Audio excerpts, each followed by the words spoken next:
আসসালামু আলাইকুম রহমতুল্লাহ বারকাতুহু। সম্মানিত ভিউয়ার্স, দর্শক এবং শ্রোতাবৃন্দ, আমরা রমজানের পর আমাদের করণীয় আমল সম্পর্কে প্রথম পর্বে আলোচনা করছি কিছু পয়েন্ট। আমরা আরও কিছু পয়েন্ট এবং বিস্তারিত আলোচনা করব দ্বিতীয় আলোচনায়।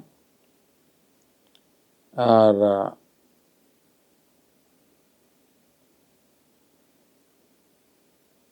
সেটা হলো, প্রথম পয়েন্ট আসতেছে 5 নম্বর পয়েন্ট। আবার রমজানে যেমন আমরা চারিত্রিক একটা নমুনা আমরা নিজেকে তৈরি করেছিলাম, সৎ চরিত্রের একটা আদর্শ হিসেবে, সমস্ত আজে বাজে কাজ থেকে দূরে থেকে রমজান আমাদেরকে শিক্ষা দিয়েছিল।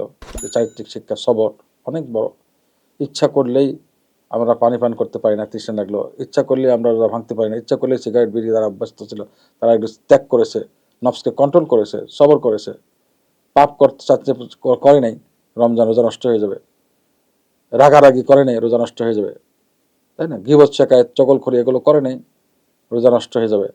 এই যে আমাদের শিক্ষা, চারিত্রিক শিক্ষা রমজানে আমরা নিয়েছি, এই শিক্ষার প্রভাব মানুষের যদি চরিত্র সত্যি বসে জেগে থাকে, এই ট্রেনিংটা আমাদের কাজ আছে, রমজানের ট্রেনিংটা, তাহলে আমাদের চরিত্রের মধ্যে এই বিষয়গুলো বসিয়ে ফেলতে হবে এবং চারিত্রিক এই গুণগুলো আমাদেরকে ধরে রাখতে হবে আজীবন, আজীবন মৃত্যু পর্যন্ত।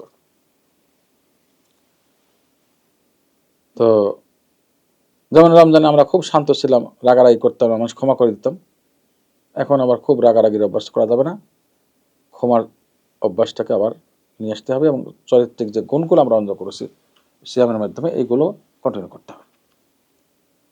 এবার 6 নম্বর পয়েন্ট, রমজানের পরে আমরা নিজেকে পরীক্ষা করব, সত্যি সত্যি আমরা কি চেঞ্জ হয়েছি না হয় নাই। রমজান আমাদেরকে চেঞ্জ করতে পেরেছে নাকি করে নাই, আমরা একটু মুহাসাবা করব, আত্মসমালোচনা করে দেখব, প্রশ্ন করব নিজেকে, সত্যি কি আমি চেঞ্জ হয়েছি? সত্যি কি আল্লাহর কাছে বা নৈকট্য আমার অর্জন হয়েছে, নাকি আগের মতো সবকিছু আবার আগের মতো হয়ে গেছে? যদি সত্যি সত্যি রমজান আমাদের প্রভাব ফেলে, রমজানের সৎ অভ্যাসগুলো, নেক আমলের অভ্যাসগুলো, তাহলে রমজানের পর থেকে আমাদের নতুন স্টার্টিং হবে এটা কন্টিনিউ করার জন্য। আর যদি তা না হয়,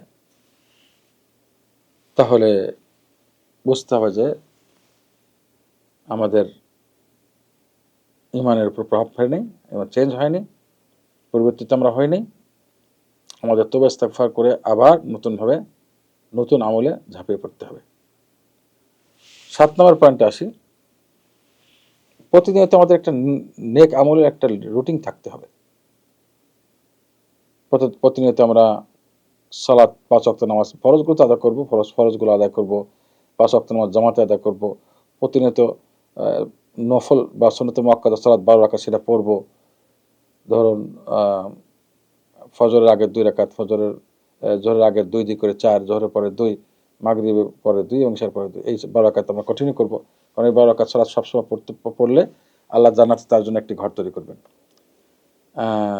তাছাড়া যদি এর বাইরেও কোনো নফল সালাত সম্ভব হয়, এটা আদায় করতে হবে। যেমন প্রত্যেক আজান একাতের মাঝখানে 2 রাকাত নফল আছে প্রতি সালাতের আগে।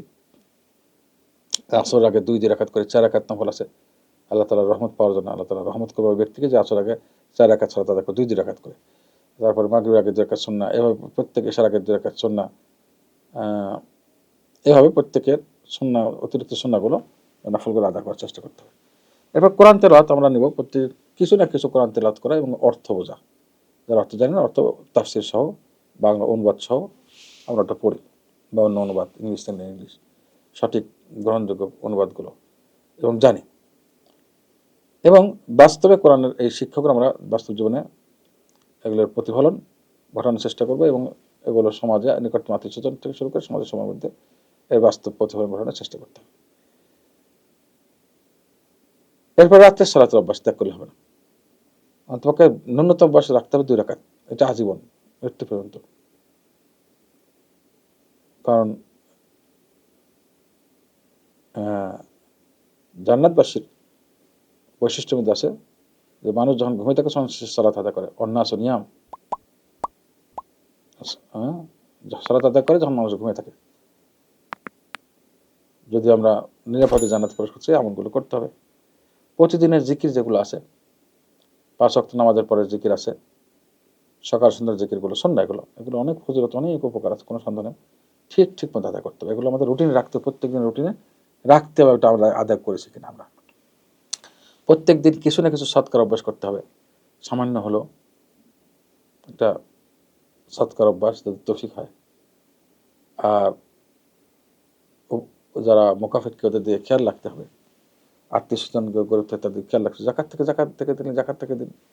জাকাত যদি নাও থাকে তাহলে সামান্য সুযোগ যে কোনো সুযোগে একটু দান সৎকার অভ্যাস যদি আমরা প্রত্যেকদিন যদি একটা টাকা বা একটা রিয়াল বা একটা ডলার দেওয়ার অভ্যাস করি, এটা অনেক বড় নেকামল। আল্লাহ আমাদের সবাইকে তৌফিক দান করুন। মানে আল্লাহর কাছে আমল প্রিয়, যা কন্টিনিউ হয় সেটা সারা বছরে। রমজানের পরে যেন আমরা উল্টা দিকে না হাঁটি, এটা খেয়াল রাখতে হবে। 8 নম্বর পয়েন্ট, সেটা কি? উল্টা দিকে হাঁটা মানে কি? সিগাল করে কি, সোজা হাঁটতে হঠাৎ করে ডাইনে বায়ে চলে যায়, এমন এর সিরিয়াল অভ্যাস মানুষ দিন এমন হয়। আমরা যেন সঠিক পথে থাকি, আবার যেন দ্রুত সমস্ত পাপের দিকে ফিরে না আসি, এই জিনিসটা খেয়াল রাখতে হবে। রমজানের যে উপকার, এই এর ফল থেকে যেন আমরা রমজানের যে বৃক্ষরোপণ করেছি নেকামল, এগুলোর ফল থেকে যেন বঞ্চিত না হয় রমজানের পরে, এটা খেয়াল রাখতে হবে। এবং সঙ্গে আমাদের দিনে একটু অটল থাকতে হবে। এই জন্য আমাদের নফসের সঙ্গে জিহাদ করতে হবে, নফসের সঙ্গে যুদ্ধ করতে হবে। নফস চাইবে সবকিছু করা যাবে। সঙ্গে আমাদেরকে নেক পরিবেশ অবলম্বন করতে হবে, খারাপ পরিবেশগুলো ত্যাগ করতে হবে। যে পরিবেশে আমাকে আমার রুহানি উন্নতি হবে সেখানে যেতে হবে, সেখানে থাকতে হবে। ভালো সংস্পর্শ মানুষকে নেক কাজের দিকে উৎসাহিত করে, আর অসৎসঙ্গ মানুষকে শেষ করে ধ্বংস করে দেয়। এই জন্য আমরা বাংলাতে প্রবাদ পড়েছি, সৎসঙ্গে স্বর্গবাস, অসৎসঙ্গে সর্বনাশ। মনে করতে, এটা খেয়াল রাখতে হবে এবং খুবই জরুরি এটা। সৎসঙ্গ মহানবী সাল্লাল্লাহু আলাইহি ওয়াসাল্লাম বলেছেন, সেটা হলো এই আতরের দোকানের মতো, খুশবুর দোকানের মতো, যেখানে খুশবু আপনি হাদিয়ে পাবেন, অথবা কিনবেন অথবা হাদিয়ে পাবেন, অথবা ফ্রি খুশবু আপনার নাকে আসবে। আর অসৎসঙ্গ হলো কামারের ভাট্টির মতো, কামারের দোকানের মতো। কামারের দোকানে গেলে আপনি ওখানে বসলে হয়তো কামারের এই আগুনে ওই ফুলকি এসে পরে জামা কাপড় নষ্ট করে দেবে। আর যদি কিছু নাও করে, একটু দূরেও থাকেন তবুও দুর্গন্ধ ফিরে পাওয়া যাবে। আউযুবিল্লাহ, এটা মনে রাখবেন। ঘরের একটা বিশাল দায়িত্ব রমজানে। ঘর আমরা চেঞ্জ করেছি রমজানে, ছোট বাচ্চাদের করে তারা খেয়েছি, 5 ওয়াক্ত নামাজ পড়িয়েছি, তেলাওয়াত কোরআন করতে পেরেছি, জিকির আজকার করতে পেরেছি। এই বিষয়গুলো যদি ভুলে না যাই, বিশাল ঘর আবাদ করতে হলে রমজানের শিক্ষা সারা বছর ঘরে কন্টিনিউ করতে হবে। সেটা ফরজ নামাজ তো আছে, ওখানে প্রত্যেক নামাজ আগে ডেকে দেওয়া সবাইকে, বাচ্চাদেরকে ডেকে, 7 বছরের বাচ্চারা রাখতে হবে, তাকে সালাতে আদেশ করতে হবে, ডেকে আদেশ করতে হবে। 10 বছর পর্যন্ত আদেশ করতে থাকতে হবে। এরপর যদি তারা কথা না শুনে, তাহলে মারধর করার প্রশ্ন আসছে। 10 বছর হয়ে গেলে বিছানা আলাদা করতে হবে, এক বিছানায় দুজন সাজাবে না। চোখে আলাদা হোক, বিছানা আলাদা হোক, বিছানা আলাদা করতে হবে। একদিকে দূরে বিছানা আলাদা করতে হবে, বা চোখে আলাদা করে দিতে হবে। আর সঙ্গে সালাতের হুকুম আদেশ করতে হবে 10 থেকে 7 পর্যন্ত। এর মধ্যে যদি সে আদেশ পালন করে ভালো কথা, আদেশ পালন না করলে প্রয়োজনে মারধর করতে হবে। তোমার এখন 10 বছর হয়ে গেছে, না শুনলে কিন্তু তোমার মারধর করবো, ভয় দেখাতে হবে। আশা করি শুনবে। নিজের স্ত্রীকে, পরিবারকে, সবাইকে সালাতের জন্য আগে নিজে উঠতে হবে, উঠে তাদেরকে শেষ রাতে সালাতের অভ্যাস করতে হবে। মহানবী সাল্লাল্লাহু আলাইহি ওয়াসাল্লাম ফাতেমাকে দেখেছেন, আলীকে দেখেছেন শেষ রাতে নফল সালাতের জন্য। আল্লাহ তাআলা কোরআনে সূরা তাহা 132 নম্বর আয়াতে ওয়া'মুর আহলাকা বিস-সালাহ ওয়াসতাবির আলাইহা, তুমি তোমার পরিবারকে সালাতে আদেশ করে এবং এই সালাতের উপর অটল থাকুন, আপনি সবর করুন। আপনার কাছে রিজিক চাচ্ছি না আমি, বরঞ্চ আমরা আপনাকে রিজিক দিব, এবং মুত্তাকিনদের জন্য সবসময় শেষে কল্যাণ করা হবে, শেষ কল্যাণ করা হবে মুত্তাকিনদের জন্য, তাকওয়ার অবলম্বনকারীর জন্য। এখানে আল্লাহ তাআলা আদেশ করেছেন সমস্ত উম্মতকে যে সালাত যেন কন্টিনিউ করে এবং সালাতের জন্য আদেশ সবাই করে, এবং এরপর যেন অটল থাকে, সালাতের উপর যেন অটল থাকে। এটা থাকলে আল্লাহ তাআলার পক্ষ থেকে ওয়াদা যে আল্লাহ রিজিক দিবেন, এবং সবসময় তাকওয়া অবলম্বনকারীর শেষ ফল খুব ভালো হবে, জান্নাত। এই আয়াতের যদি অর্থে আমরা আসি, অর্থাৎ আপনি আপনার পরিবারকে আদেশ করুন, সালাত বাধ্যতামূলক করে দিন, সালাত উৎসাহিত করুন। যেটা আমি ব্যাখ্যা একটু করলাম। হ্যাঁ, কারণ সালাত তাদেরকে জাহান্নামের আযাব থেকে রক্ষা করবে।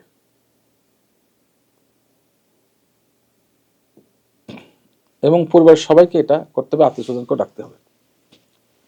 সালাতের উপর সবর নিঃসন্দেহে অস্তাবির আলাইহা, সবরের চেয়ে বেশি, ইসবির আলাইহা বলেনি, তার মানে অতি সবর করুন, ভালো সবর করুন। এই সবরটা বারবার আসবে প্রত্যেক ওয়াক্ত নামাজের, 5 ওয়াক্ত নামাজের আগেই নিজেকে সবর করতে উঠতে হবে এবং নিজেকে ডাকতে হবে সালাত কায়েমের জন্য। সালাত কায়েমের জন্য সবর করতে হবে, সালাতটাকে ঠিকমতো আদায় করা, ফরজ সহকারে, রুকুন সহকারে, খুশু বিনয়ের সাথে, মনোযোগ সহকারে, এগুলো সব সবর। সবর 3 প্রকার: ইবাদত বন্দেগীতে অটল থাকার সবর, আর একটা হারাম কাজ থেকে দূরে থাকার সবর, আর একটা হলো বেলা মাসুদের সবর। এখানে সালাতে ইবাদতের সবর কথা বলা হচ্ছে। আর এই সবর করলে আমাদেরকে আল্লাহ তাআলা রিজিক দান করবেন। আল্লাহু আকবার, রিজিকের দরজা খুলে দেবেন। এটা হলো সালাতের সবরের বিনিময়, কোনো সন্দেহ নেই। এই আয়াতের একটু তাফসীর আছে। এখানে নিজের পরিবারকে সংরক্ষণ করা আদেশ করা হয়েছে। সালাত সংরক্ষণ করা অভ্যাস করা মানে, এই আদেশ পালন করা মানে, সবসময় সালাত আদায় করা অভ্যস্ত করা মানে তাদের রিজিকও সংরক্ষণ করা হলো, পরিবার সংরক্ষিত হলো, তাদের সিকিউরিটি, ফুড সিকিউরিটি হলো, তারা সংরক্ষিত, আল্লাহ তাদের হেফাজত করবেন এই সালাতের মাধ্যমে। ইবনে কাসির রাহিমাহুল্লাহ তার তাফসীরে উল্লেখ করেছেন যে তোমার পরিবারকে, আপনার পরিবারকে সালাতের আদেশ করুন এবং সবর করুন সালাতের উপরে। এটা সমস্ত ফরজের ব্যাপারে আম, সমস্ত ফরজ, সকল ফরজ, যত ফরজ সালাত প্রত্যেকটা ক্ষেত্রে আদেশটা করতে হবে। তাছাড়া শিশুদেরকে আদেশ করার জন্য তো আলাদা আদেশ আসছে, মুরু সিবিয়ানাকুম বিসসালাহ লিসাবঈন ওয়াযরিবুহুম আলাইহা লিআশর। তোমাদের বাচ্চাদেরকে আদেশ করো সালাতের, 7 বছর হয়ে গেল, 7 বছর পূর্বে সালাতের, 7 বছরের আগে সালাতের আদেশ করা যাবে না। তারা দেখা দেখি বাপ মাকে যখন নফল সালাতগুলো ঘরে পড়বে, সুন্নতগুলো ঘরে পড়বে, দেখে দেখে তারা অভ্যস্ত হবে এবং তারা বাপ মার সঙ্গে পড়বে, কিন্তু আদেশ করা যাবে না। 7 হয়ে গেলে আদেশ শুরু হবে এবং 7 থেকে 10 পর্যন্ত এই 3 বছর আদেশ করতে হবে। এরপরে যদি তারা আদেশ না মানে তাকে মারধর করে আদেশ আসছে, হালকা মারধর করতে হবে এবং বিছানা আলাদা করতে হবে, অন্য আদেশে আসছে এটা। হ্যাঁ, ফরজগুলো খুবই গুরুত্বপূর্ণ এর ব্যাপারে, আর নফলগুলো এর ফরজের সঙ্গে আদায় করে নিতে হবে। আগের যেমন ফরজের আগের সুন্নাহ, পরের সুন্নাহগুলো আদায় করবে। ইবাদত সবরে কঠিন, অনেক কঠিন, কোনো সন্দেহ নেই। খুশু রাখা, ধ্যান রাখা, সঠিকভাবে যদি এইভাবে সবর সহকারে সালাত আদায় করা হয়, তাহলে আল্লাহ তাআলার যে ওয়াদা, ইন্নাস সালাতা তানহা আনিল ফাহশাই ওয়াল মুনকার, সালাত মানুষকে সমস্ত পাপাচার অন্যায় থেকে দূরে রাখবে, এটার ফল পাওয়া যাবে। এটা ইবনে কাসির রাহিমাহুল্লাহ উল্লেখ করেছেন। আরেকটা পয়েন্ট এখানে, এবং তবরি এবং দুই তাফসীর থেকে নিয়েছি আমরা, আল্লামা তবরি। তো আরেকটা এখানে রিজিকের সম্পর্ক সালাতের সঙ্গে করা হয়েছে। ওলামা কেরাম তাফসীরে উল্লেখ করেছেন যে সালাত যদি কেউ কায়েম করে, আল্লাহ তাআলা তাকে রিজিক দিবেন, বেহিসাব রিজিক দিবেন। এবং সালাতে মশগুল হওয়া, আদায় করার সময় নেওয়া, এই সময় তার রিজিক থেকে বঞ্চিত না, বরং রিজিকগুলো বাড়বে, আরো কোনো সন্দেহ নেই, আল্লাহ তাকে বেহিসাব রিজিক দান করবেন। ইবনে কাসির আমরা তাফসীরে উল্লেখ করেছেন যে আপনার কাছ থেকে আমরা রিজিক চাচ্ছেন, আমরা আপনাকে রিজিক দেবো, অর্থাৎ যদি আপনি সালাত আদায় করেন, রিজিক আপনার কাছে বেহিসাব রিজিক আসবে। আল্লাহু আকবার, ইবনে কাসিরের তাফসীর এটা। এবং তিনি উল্লেখ করেছেন আল্লাহ তাআলা বলেছেন, মাইয়াত্তাকিল্লাহ ইয়াজআল মাখরাজা ওয়া ইয়ারযুকহু মিন হাইথু লা ইয়াহতাসিব। আল্লাহকে ভয় করে, সালাত ভালো, আল্লাহকে ভয় করার সবচেয়ে বড় লক্ষণ, আলামত, সবচেয়ে বড় আলামত। তো যারা সালাত আদায় করবে, আল্লাহকে যারা ভয় করবে, তাদের আল্লাহ তাআলা রিজিক দান করেন বেহিসাব। আল্লাহু আকবার। এটা আল্লাহকে ভয় করলে আল্লাহ তাআলা তার জন্য বন্ধ রাস্তা খুলে দেবেন এবং রিজিক দেবেন বেহিসাব। সূরা তালাক 2-3 নম্বর আয়াত। উলামায়ে তাফসীর বলেন যে আসমান জমিনের উপর পড়ে যায়, কোনো রাস্তা না থাকে, আসমান জমিনের উপর পড়ে গেছে, শুয়ে রাখার জায়গা নেই, কত বড় আসমান, জমিনের চেয়ে হাজার হাজার কোটি গুণ বড়, ওখান থেকে আল্লাহ বের করে ব্যবস্থা করবেন যদি আল্লাহকে কেউ ভয় করে। আল্লাহু আকবার, মাখরাজ, এই যে পথ করে দেবেন খোলা। সালাফদের জীবনীতে মহানবী সাল্লাল্লাহু আলাইহি ওয়াসাল্লামকে পাচ্ছি আমরা, মহানবী সাল্লাল্লাহু আলাইহি ওয়াসাল্লাম নিজের পরিবারকে আদেশ করতেন। ওমর ইবনে খাত্তাব রাত্রে ডাকতেন এবং পরিবারকে ডাকতেন, সালাফরা আমল করতেন।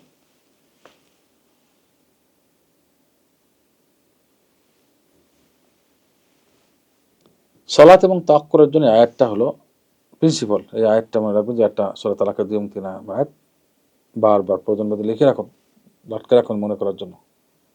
এবার আপনি কোরআন কারীমের সঙ্গে আমাদের সম্পর্ক কথা আসি। রোজার সারা বছরের জন্য একটা সম্পর্ক থাকতে হবে। এই তেলাওয়াত যেন কখনো বন্ধ না হয়, এই কল্যাণ আল্লাহর সঙ্গে সম্পর্কের মাধ্যমে হলো কোরআন। আল্লাহু আকবার। তো সালাতে আমরা যে মাধ্যম বলি, আল্লাহর সঙ্গে সাক্ষাতে, সেটা কোরআন তেলাওয়াতের মাধ্যমে হচ্ছে। এবং রমজানের যে রূহ, কোরআনের সঙ্গে সম্পর্ক, প্রত্যেকটা পরিবারের সঙ্গে সদস্য কোরআন তেলাওয়াত করছে, কোরআনের সঙ্গে সম্পর্ক করেছে, এই সম্পর্ক সারা বছর বজায় রাখতে হবে।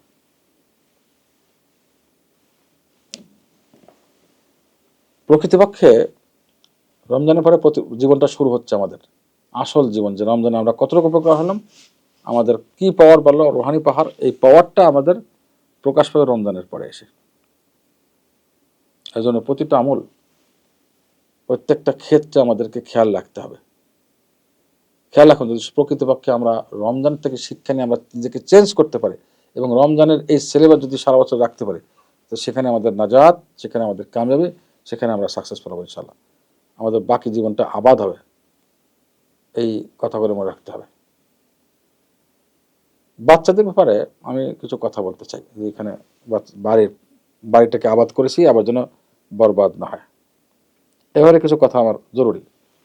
বাচ্চাদেরকে আমরা কি ছেড়ে দেব? এখন টেকনোলজির যে লেটেস্ট টেকনোলজির যে অবস্থা, এই অবস্থা কি বাচ্চাদেরকে নিজ অবস্থা ছেড়ে দেবো? না, কখনো না। বাচ্চাদেরকে সবসময় নিজের দৃষ্টিতে রাখতে হবে। এখন বলেন যে আমরা কি মোবাইল দিব বা ল্যাপটপ দিব কিনা, যদি পড়াশোনার প্রয়োজন হয় দিতে হয়, বাধ্য হয় দিতে হয়, কিন্তু আপনাকে এটা লক্ষ্য রাখতে হবে তারা কি করে, কি দেখে। সম্ভব হলে ওইগুলো ডিভাইসগুলো না দেওয়াই ভালো, বই থেকে জ্ঞান অর্জন করুক তারা। আর নামাজে যে কোনোভাবেই গাফিলতি করা যাবে, কোনোভাবে। অনেকে আমরা যেটা করি যে ঘুমাচ্ছে, থাক, ঘুমাতে উঠে পড়বে, ছোট বাচ্চা, সে ছোট বাচ্চা, তাহলে তো আমাকে কঠিন কথা বলতে হবে। কঠিন কথা মানে আরো কঠিন কথা। আল্লাহ তাআলা কোরআনে এটা বলেছেন, আল্লাহ বিদীনিকুম, তোমরা আল্লাহকে দিন শিক্ষা দিবে, দিন ধর্ম। আল্লাহ তাআলার মাধ্যমে মহানবীকে ওহী পাঠিয়েছেন আল্লাহ তাআলা, আর ওহীর মাধ্যমে মহানবী সাল্লাল্লাহু আলাইহি ওয়াসাল্লাম আমাদেরকে আদেশ করেছেন যে 7 বছর হয়ে গেলে আমাদের সাথে আদেশ করো। এখানে একটা লক্ষণীয় বিষয়, অনেকে 7 বছর আগে থেকে আদেশ করে, এটা রাসূলের তারবিয়ত বা শিক্ষা দীক্ষার বহির্ভূত, এটা করা যাবে না, এটা আমরা পাচ্ছি না। কিন্তু 7 বছর থেকে আদেশ করতে হবে। আদেশটা আমি কিভাবে করব? ঘুমের ঘরে ঘুম থেকে ওঠো পরে বলবো না, ঘুম থেকে প্রত্যেক ওয়াক্ত আজান হওয়ার সঙ্গে সঙ্গে ওঠাতে হবে, উঠিয়ে বলতে বাবা নামাজ সালাত আদায় করো, এটা নিয়ম। কিন্তু ঘুমের ঘরে তো আদেশ করা যায় না, আদেশ করতে হলে তার জ্ঞান থাকতে হবে, জ্ঞান ফিরে ঘুমটাকে ছাড়িয়ে নিতে হবে, এরপরে সালাতের জন্য তৈরি করতে হবে, এরপর আদেশ করতে হবে। অনেকের বাচ্চা 10 বছর হয়ে গেছে, কিন্তু তারা কি করে, এখন সালাত না পড়লে নামাজ মায়ের ধরে আদেশ আছে। বাচ্চাদেরকে স্কুলে নেওয়ার সময় ঠিকই তারা ঘুম থেকে উঠে না, যত ঘুমিয়ে থাক। লজিক মাস্টার আসছে, টিউশনি আসছে, পয়সা দিয়ে টিউশনি করাচ্ছে, 1000 টাকা দিতে হচ্ছে, 1000 রিয়াল বা 500 রিয়াল, অথবা 2-3 হাজার, 5,000 টাকা বাংলাদেশের। টিউশনি মাস্টার আসলে ঘুম থেকে জাগিয়ে দিচ্ছে, স্কুলে যাওয়ার সময় ঠিক ঘুম থেকে জাগিয়ে তাকে স্কুলে পৌঁছে দিয়ে আসতেছে। তাহলে আমরা সলাৎকে টিউশনের চেয়ে স্কুলে পড়ার চেয়ে আল্লাহর আদেশে এটা কম কম হয়ে গেল আমাদের দৃষ্টিতে। আমাদের বাচ্চারা কেন নেককার সন্তান হবে? যদি নেককার না হয়, আপনার বাচ্চাদের আপনার কোনো উপকার করা হচ্ছে না। এই জন্য 3টে জিনিস বাকি থাকতে হবে, একটা নেককার সন্তানকে নেককার তৈরি করতে হবে, দিনের উপর অটল রাখতে হবে, তবে দোয়া করবে, এটা কাজে আসবে। নেককার সন্তান যদি নাকি বাপ মার জন্য দোয়া করে, না হলে আপনার সমস্ত কোনো প্রচেষ্টা কোনো কাজ আসবে না। ইমাম আহমদ বিন হাম্বলের মা, ছোট বাচ্চা, 7 বছরের পরে প্লাস, তাকে প্রতিদিন গোসল করতেন, হয়তো বা ছোটবেলায় গোসলের দরকার হতো বাচ্চাদের। এবার ফজরের সালাতের জামাতে নিয়ে যেতেন মসজিদে, গিয়ে মসজিদের গেট পর্যন্ত পৌঁছে দিতেন, এবার সালাত পরে আসো, এরপর সালাত শেষ হলো, ওখান থেকে নিয়ে আসতেন। তার তো জামাত ফরজ না। এই জন্য এই ছোট বাচ্চা আজকে ইমাম আহমদ বিন হাম্বল হয়েছে। আমাদের বাচ্চাকে আমরা মসজিদ পৌঁছে দিই নাকি ঘুম থেকে জাগেও না, এটা আমরা এখান থেকে শিক্ষা নিতে পারি। তৈরি করে মসজিদ পৌঁছে দিই প্রয়োজন বোধ, যদি কেউ পৌঁছানো না থাকে। আর যদি গার্জেন থাকে, মসজিদ যার সাথে নিয়ে যাবে। 7 বছর থেকে অভ্যাস না করালে জামাতের অভ্যাস করাতে হবে, উৎসাহিত করতে হবে, আদেশ করতে হবে। এখন করলে 10-এর পরে সে পড়বে, এবং 12 বছর হয়ে গেলে, 15 বছর হয়ে গেলে, বয়স প্রাপ্ত হয়ে গেলে আর নামাজে সে আর গাফলতি করবে না। আমরা যেন দুনিয়ার গুরুত্ব বেশি দিয়ে বাচ্চাদেরকে বেশি প্রেশার দিচ্ছি, ঘুমতি করাচ্ছি, পড়াশোনার অতি চাপ দিচ্ছি, কিন্তু আমরা কি সালাতের ব্যাপারে এই গুরুত্ব দিচ্ছি? আমি কি চাচ্ছি আমার বাচ্চা, আমার কেন এগুলো আমরা দুনিয়ার জন্য করি, বাচ্চা আমার লালন পালন করে লেখাপড়া শিখে ভালো চাকরি পাবে, টাকা পয়সা ইনকাম করবে, আমাকে কাছে নিজেও খাবে, আমাদের খাবে। এই তো দুনিয়ার এই সাধারণ জীবন, 60-70 বছরের জীবনের জন্য। কিন্তু আপনার বাকি জীবন কে আপনাকে খোরাক দেবে? অনন্তসীম জীবন কবরে। যদি এই বাচ্চা দ্বারা অনন্তসীম জীবনের ফায়দা উঠছে আমরা, তাহলে বাচ্চাদেরকে সঠিকভাবে ইসলামী শিক্ষা দিতে হবে। এই শিক্ষার পাশাপাশি দীক্ষা এবং তাদেরকে ট্রেনিং, সালাতের ট্রেনিং এবং দিন শিক্ষার প্রয়োজনীয় ট্রেনিংগুলো দিতে হবে, মশলা শেখাতে হবে এবং তাদেরকে দিনের উপর অটল রাখতে হবে। তবে আমরা আখিরাতে গিয়ে, কবরে গিয়ে শান্তি লাভ করতে হবে এবং বাচ্চাদের কাছ থেকে উপকার পাবো ইনশাআল্লাহ। আল্লাহ তাআলা আমাদের সবাইকে তৌফিক দান করুন। আসসালামু আলাইকুম ওয়া রাহমাতুল্লাহি ওয়া বারাকাতুহু।